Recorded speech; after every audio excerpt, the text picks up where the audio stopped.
Tototo, bonjour. Je suis Leïla, psychologue et chrétienne, et je te souhaite la bienvenue dans les crins de Samak. Ce que nos histoires familiales nous lèguent, partie 3. Nous voilà déjà à la dernière partie de notre série qui a eu un accueil chaleureux de votre part. J'ai eu des retours et je suis contente que ça puisse vous aider et j'espère que ça continuera à vous aider. Alors aujourd'hui, je suis venue vous dire que nous avons le droit de renoncer à certains héritages et c'est même vital de renoncer à certains d'entre eux et c'est salutaire. Et vous l'aurez compris, depuis qu'on aborde ce sujet, le lien que je fais entre prendre soin de notre santé mentale et notre salut. Alors, précisément, je voudrais vous dire que ce n'est pas une fatalité, ce n'est pas une fin en soi, ce n'est pas irréversible de porter des choses qui nous viennent de nos ancêtres, des choses désagréables. Et c'est possible d'être transformé avec l'aide de Dieu, de son esprit et du travail actif sur soi. Il est important de savoir tout ça en tant que descendant, mais aussi en tant qu'ancêtre, parce que nous sommes des descendants, mais nous sommes aussi des ancêtres. Même quand on n'a pas d'enfants, même quand on n'a pas prévu d'avoir d'enfants, on reste une génération, quelqu'un qui fait partie d'une génération précédente et qui influera quand même dans son comportement, dans sa façon de faire sur ceux de la génération qui vient. Donc nous avons une responsabilité dans les deux sens.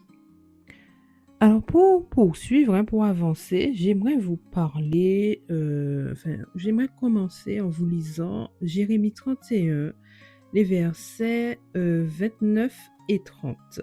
En ces jours-là, on ne dira plus les pères ont mangé des raisins verts et les dents des enfants en ont été agacées. Mais chacun mourra pour sa propre iniquité. Tout homme qui mangera des raisins verts, ses dents en seront agacées. Alors, ce texte et d'autres comme Deutéronome 24, verset 16, que je ne vais pas lire, je vous laisse lire et j'espère que vous lisez, que vous ne vous basez pas uniquement sur ce que je vous dis, que vous allez fouiller, que vous allez chercher pour vous-même aussi. Et puis vous faire votre propre idée par rapport à ce que je vous dis. Il y a aussi Ézéchiel 18 plutôt que vous pouvez lire qui est assez, je trouve, complet et qui explicite assez cette idée qu'on va développer. Alors je vous disais que ces textes-là mettaient en évidence que nous sommes tous responsables de façon individuelle de nos actes, bien qu'il y ait cet aspect transgénérationnel. En gros, ces textes-là laissent aussi sous-entendre que si vos pères qui, eux, ont commis l'iniquité, mais se sont repentis, ils vont échapper à la mort éternelle, aux conséquences de leur péché, la conséquence ultime. Et si le descendant, il répète sans lui-même se repentir, ça ne va pas incomber à l'ancêtre en fait. Ce sera personnel. Donc, si je ne me déleste pas de l'héritage et de ses conséquences, je mourrai, même si mon ancêtre s'est repenti lui. Alors, on a des exemples dans la Bible. Par exemple, Josaphat, qui lui a fait le bien comme ses pères, les anciens, et qui a continué à perpétuer le bien. Donc, on peut lire ça dans 2 Chroniques 17, verset 3. Mais il y a aussi ceux qui font effectivement comme leurs ancêtres, leurs ancêtres ont fait du mal et eux, ils continuent à perpétuer le mal, comme Akaz. On peut lire son histoire dans 2 Rois 16, versets 2 à 3, enfin, cet extrait qui en parle.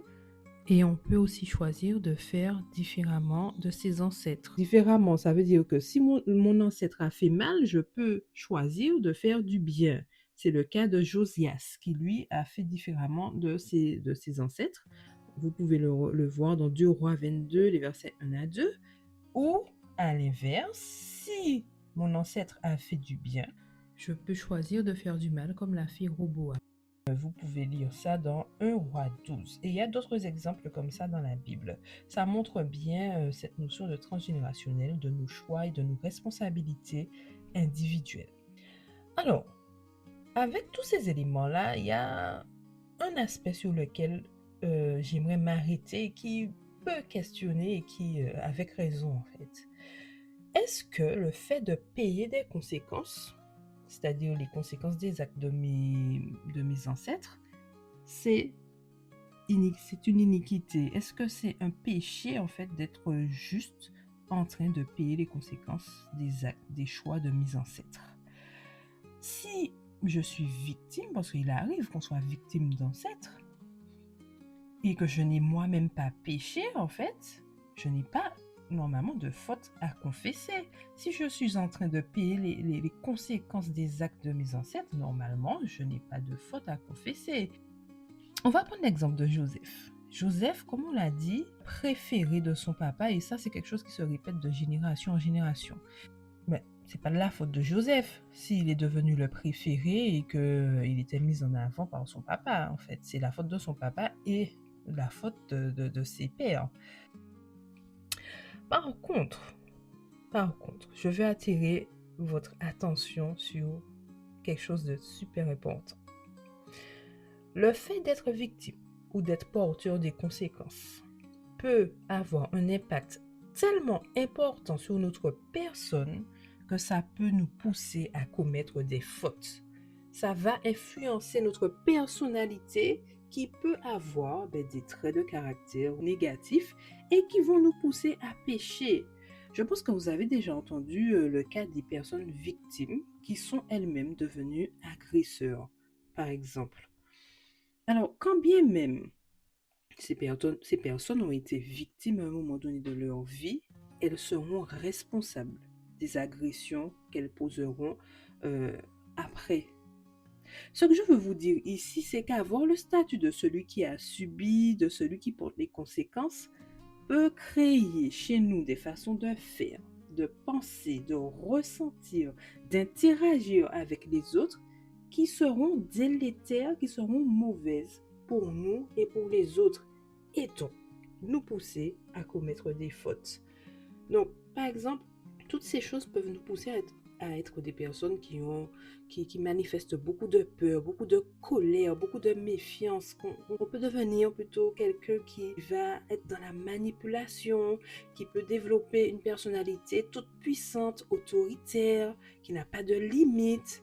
Et la liste peut encore être très grande. Tout ça parce qu'on paie des conséquences, hein. Tout ça parce que des fois on est victime. Et c'est vrai que le statut de victime, c'est un statut qui est super délicat, et il est important de reconnaître quand quelqu'un est victime. Il est aussi important de reconnaître que parfois ça peut nous transformer d'une façon négative et nous pousser à nous-mêmes commettre des péchés. On revient au cas de Joseph. On l'a dit, le climat familial a fait que c'est un enfant choyé, on peut même dire gâté. Il faut qu'on reconnaisse, quand on lit l'histoire, on peut le sous-entendre, on peut le comprendre. Joseph a développé un caractère qui n'était pas non plus à l'image de ce que Dieu voulait de lui. Il y avait certainement un manque d'humilité par rapport à sa destinée, à ce qu'il allait devenir, par rapport à sa place dans sa fratrie, dans sa famille, et ça reste des comportements inadaptés envers ses frères. Comment Joseph aurait pu grandir s'il était resté dans ce climat-là? Quel adulte il aurait pu devenir? Un adulte très autoritaire, peut-être imbu de sa personne. Alors, même si ça viendrait du climat familial, il aurait quand même un travail à faire sur lui. Tout le mal qu'il faisait et qu'il continuerait à faire, ça lui reviendrait en fait. Ce ne serait pas la faute d'Abraham, d'Isaac, de Jacob, ce serait quand même sa faute à lui. Donc, vous voyez le parallèle qu'on peut faire pour nous, même si on est ancêtre, on est descendant et qu'on paie des conséquences, parfois on est même victime. Il est important de s'arrêter, de reconnaître, de voir si dans notre statut de victime, de descendant, on ne pêche pas. C'est pour ça que je veux vous appeler à faire ce point sur le transgénérationnel. Et on peut dire que l'exil de Joseph a eu un aspect thérapeutique sur ces choses-là. Et on en parlera plus lors d'une autre série. En tout cas, on voit, quand on lit l'histoire de Joseph et quand on en reparlera, on pourra voir comment Dieu, il est capable d'utiliser les circonstances qui seront créées par le diable pour nous détruire et les utiliser, je parle de Dieu, utiliser ces circonstances-là au contraire pour nous faire grandir. Dieu est capable de changer les malédictions en bénédictions. Si on est d'accord, il le fait. Et Joseph l'a dit à ses frères dans Genèse 50, verset 20. Vous aviez voulu me faire du mal, mais Dieu a voulu changer ce mal en bien. Il a voulu sauver la vie d'un grand nombre de gens, comme vous le voyez aujourd'hui. Ça nous renvoie à l'autre partie du commandement qui précise où Dieu nous précise qu'il bénit sur 1000 générations. Qu'est-ce que 3-4 face à 1000 générations? 3-4 générations de malédiction, de punition face à 1000 générations de bénédiction. Et ça nous renvoie à cette notion d'épigénétique qu'on a abordée en premier épisode de cette série. En fait, il est important que vous sachiez, que vous reteniez que notre cerveau est plastique. Ce que ça veut dire, c'est que notre cerveau, il n'est pas figé. Les connexions de nos neurones changent tous les jours et peu importe l'âge. Avec notre expérience, l'entraînement, si on s'entraîne à changer, compris qu'on demande de l'aide au Seigneur, en fait, notre cerveau va changer, notre façon de voir les choses va changer, nos comportements vont changer, nos émotions dans leur régulation, la régulation de nos émotions va changer. C'est ça le fait d'avoir un cerveau plastique. Quand on va adopter des nouveaux comportements, des nouvelles façons de penser plus saines, une façon d'exprimer nos émotions plus saine, ça va aussi transformer notre expression épigénétique. Nos gènes vont changer favorablement leur façon de s'exprimer et donc on entend que la transmission aussi va changer. Elle sera bien plus positive. Alors, je continue en vous donnant des éléments qui pourront vous aider si vous voulez entamer un travail sur vous. Ce sont vraiment des prémices. Ça ne va pas tout faire parce que comme je vous ai dit, mon objectif, c'est pas qu'on fasse une thérapie par podcast. C'est important pour vous d'identifier les loyautés invisibles qui participent à la transmission transgénérationnelle. Je m'explique. Une loyauté invisible, familiale, c'est un engagement inconscient qu'un descendant va prendre vis-à-vis de sa famille, vis-à-vis d'un membre de sa famille. Par exemple, Joseph, il avait certainement un lien inconscient de fidélité envers son papa, de par le rôle qu'il a endossé dans sa famille, cette place préférée. Et on voit que cette loyauté-là a été travaillée durant son exil. Grâce à Dieu, à la fin, il n'y a plus de clivage avec ses frères, il n'y a plus de conflit avec ses frères et il n'y a plus de hiérarchie. Ils sont tous au même niveau. Je vous donne d'autres exemples de loyauté. Nos sociétés, il y a aussi des loyautés qu'on retrouve certes dans certaines familles, mais qui sont aussi véhiculées par le contexte culturel, la société. Par exemple, dans nos sociétés antillaises, martiniquaises pour le coup, vu que je suis martiniquaise, pour les femmes, on peut parler de la loyauté de la femme potomitan. Vous savez, cette femme martiniquaise qui gère tout, qui est forte, qui se sacrifie. En réalité, ce sont des loyautés. Des fois, on se sent obligés de faire comme ça. Alors qu'à l'époque, nos ancêtres, nos femmes ancêtres, être comme ça, c'était une réponse adaptative face à ce qu'elles vivaient. À cette époque-là, elles n'avaient d'autre choix que de faire comme ça. Mais nous, aujourd'hui, parfois, on continue à faire comme elles, alors qu'il n'y a pas de raison concrète de continuer comme ça. Pour les hommes, on peut parler de la loyauté de l'homme qui doit se tuer au travail pour pourvoir aux besoins de sa famille. L'homme qui sera peu présent Et quand il le sera peu disponible et présent affectivement. Et ça aussi, à la base, c'est une réponse adaptative des ancêtres hommes de notre société. Des fois, on continue à faire comme ça, on répète, alors qu'à l'époque, je le répète, c'était une réponse adaptative à des traumatismes, à des souffrances. Ces personnes-là ont fait comme ça à ce moment-là parce que c'est ce qu'elles pouvaient faire. Et nous, on se retrouve à perpétuer alors que, en réalité, ça n'a plus de sens. Je vais vous poser des questions que vous pouvez vous poser pour vous aider à identifier si vous avez des loyautés. Alors, est-ce qu'il y a des choix de vie que vous avez faits pour quelqu'un d'autre? Et est-ce que si vous aviez fait autrement, est-ce que vous aurez eu le sentiment de trahir cette personne ou ces personnes? Autre question, avez-vous parfois l'impression de devoir rester fidèle à certaines valeurs, certains principes, certaines croyances familiales, même si elles vous limitent? Des phrases que vous répétez, des choses qui sont assez présentes dans votre famille. Est-ce que vous vous reconnaissez dans un rôle précis dans votre lignée familiale et même dans votre vie en général? Celui qui doit être fort, le rebelle, le médiateur.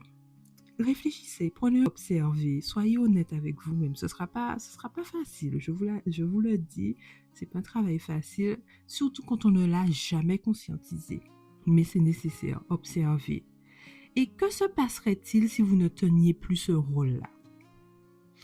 Autre question, est-ce que vous ressentez un tiraillement entre vos désirs personnels, vraiment ce qui est au fond de vous, ce qui est dans vos tripes, excusez-moi l'expression, mais c'est pour que vous puissiez vous connecter en fait. Des fois on veut rester rationnel, mais connectez-vous vraiment, là cette partie vraiment on va dire plus émotionnelle.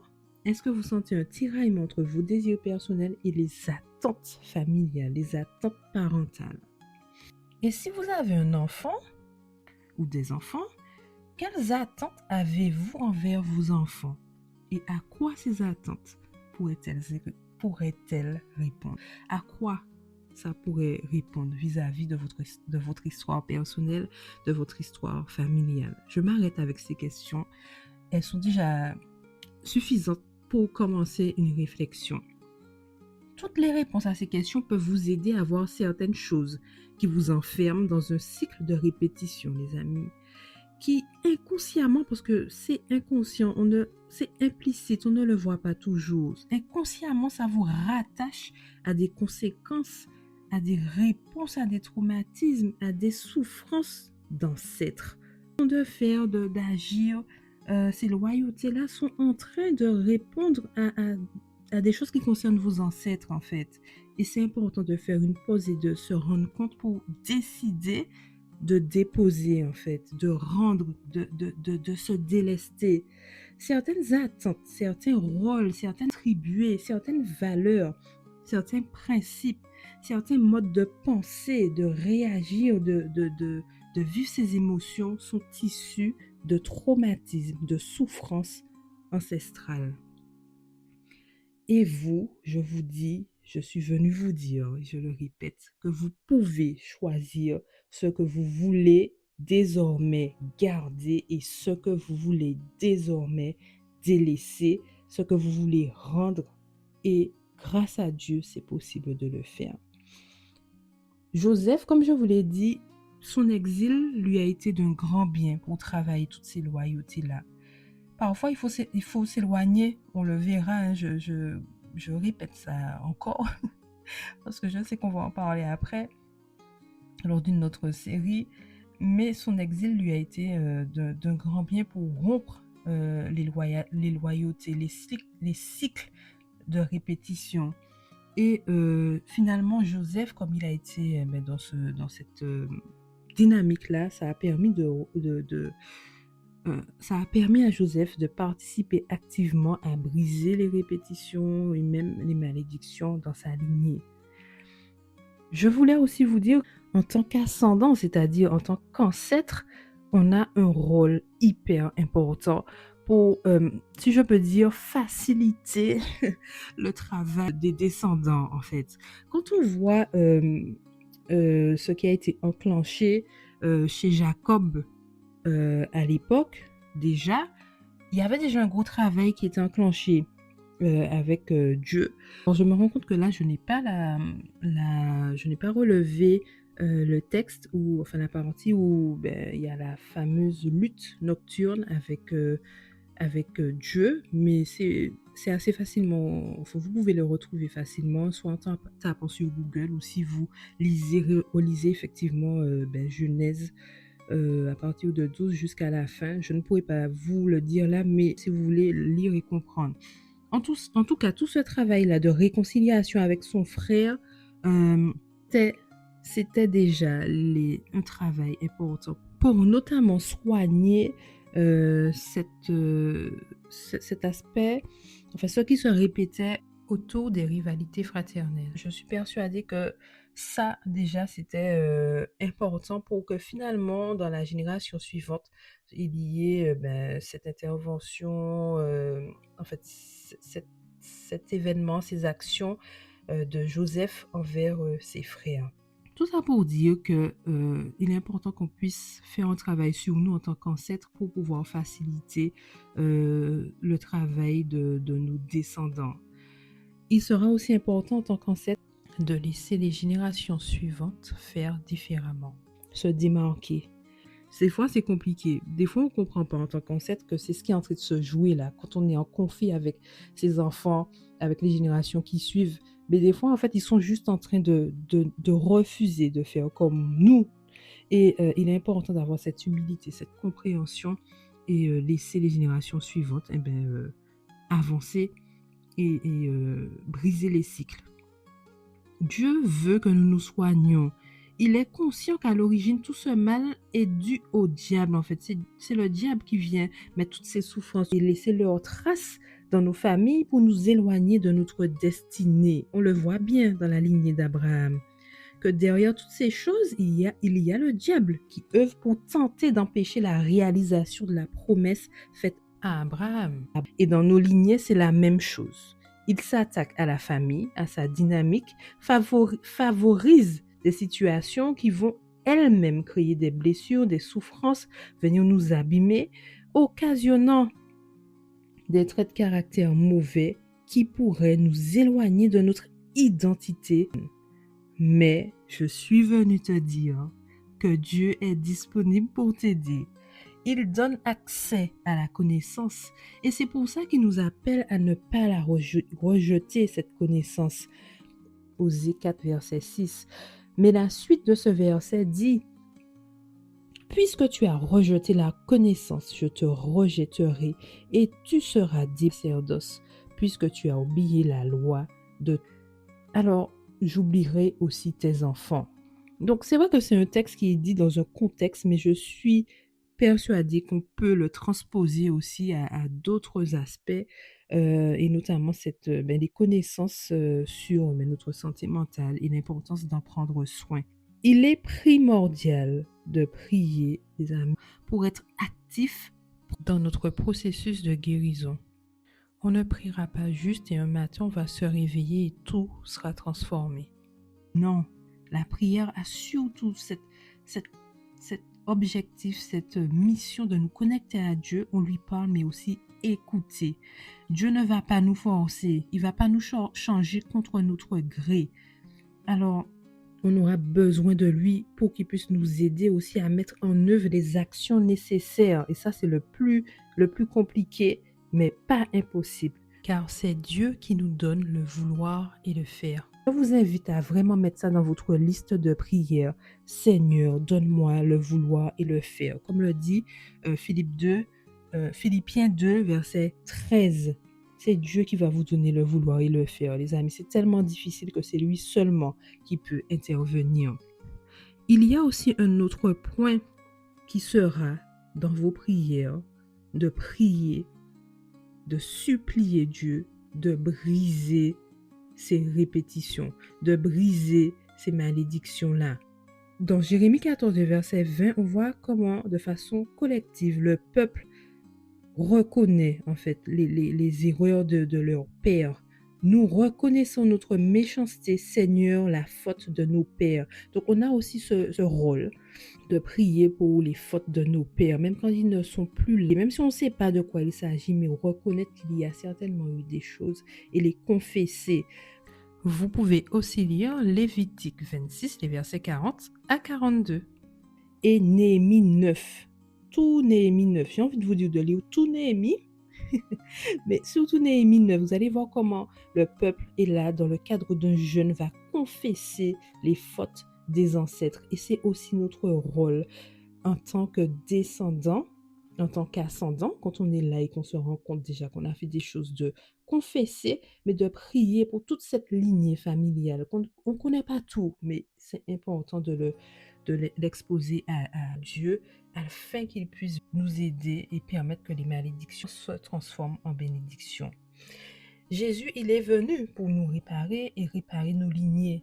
Nous sommes héritiers de la lignée divine. Vous entendez ça? Malgré tout cela, on a une lignée au-dessus de la lignée familiale. C'est la lignée divine, la lignée parfaite de Dieu. Alors tu n'es pas condamné. Et c'est pourquoi je t'invite à prendre position et à choisir le soin avec l'aide de Dieu, à identifier ses héritages et à choisir ce que tu veux laisser. Réclame à Dieu ta guérison au nom de Jésus, la guérison de ta lignée au nom de Jésus. Dieu t'appelle peut-être, comme Joseph, à te positionner dans ta lignée pour participer au fait que la malédiction se transforme en bénédiction. Par ailleurs, même quand tu n'as pas les éléments concrets sur tes ancêtres, ça ne t'empêche pas de le faire. Parce que Dieu, lui, il sait. Je t'encourage à travailler, à léguer des choses positives aux générations suivantes qui auront bien sûr le choix de perpétuer ou non. Refuse ardemment de répéter ces choses, ces péchés, ces fautes et brise les liens. Ce n'est pas juste dans les mots, parce que des fois on va prier, on va dire je brise, je casse les chaînes. Ce ne sera pas ça seulement, les amis. Ce sera dans des actions concrètes. Comme je vous dis, la réponse à nos prières, à tes prières, ce ne sera pas seulement tu te réveilles puis tout est brisé, tout est cassé. Ce sera difficile, ce sera pas facile. Il y aura vraiment un travail personnel. Ce cheminement-là, il n'est pas simple. Il est douloureux. Je dois être très, très honnête avec vous.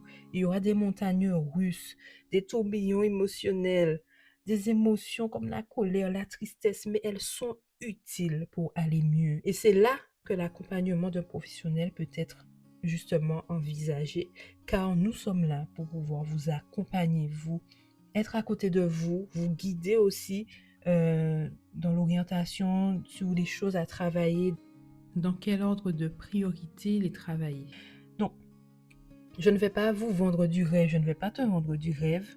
Quand il y a en plus des traumatismes, mais vraiment au vrai sens du terme, c'est pas simple de le faire seul. Être accompagné, c'est toujours mieux.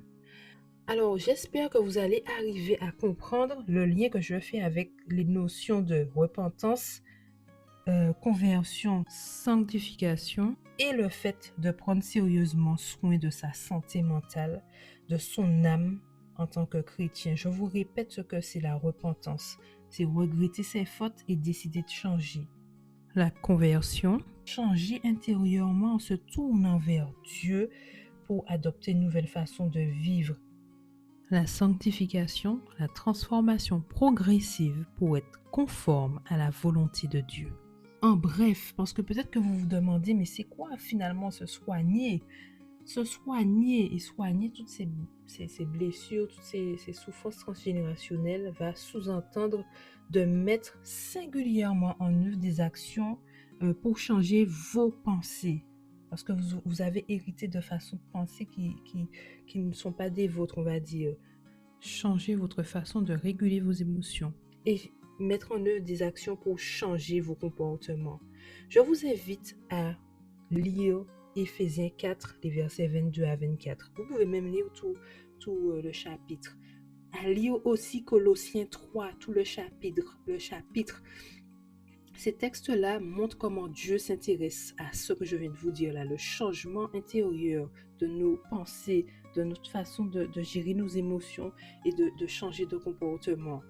Et ça peut vous aider en fait si vous priez en vous basant sur ces textes-là. Et je vais finir avec le texte qui pour moi englobe cette idée-là qui se trouve dans Ézéchiel 36 et verset 2. Je vous donnerai un cœur nouveau et je mettrai en vous un esprit nouveau. J'enlèverai de votre corps le cœur de pierre et je vous donnerai un cœur de chair. C'est Dieu seulement qui peut faire cette opération cardiaque-là. Réclamez-lui le Saint-Esprit chaque jour, à chaque instant. Investissez en votre santé mentale. Investissez en temps, en énergie, en argent si c'est nécessaire. Car vous aurez des retombées bénéfiques sur vous-même, mais aussi sur les autres.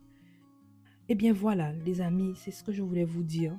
J'espère que cette série vous aura été bénéfique, qu'elle va ouvrir des perspectives, qu'elle va vous permettre de voir un petit peu plus clair. Et comme je vous le répète, n'hésitez pas à vous faire aider.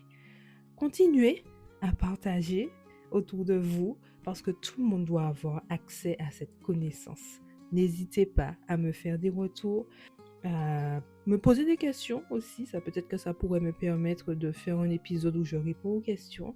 Ou si vous voulez rester juste dans des questions personnelles, me poser des questions en passant par l'adresse mail, l'écran de Tsamak, tout collé sans accent, @gmail.com. En tous les cas, si ce sont des questions qui peuvent aider les autres, vous pouvez les poser soit en commentaire ou en passant par cette adresse mail-là. Voilà. Et puis, je te dis à bientôt dans l'écran de Tsamak, cet espace de développement et d'éclosion qui t'est dédié.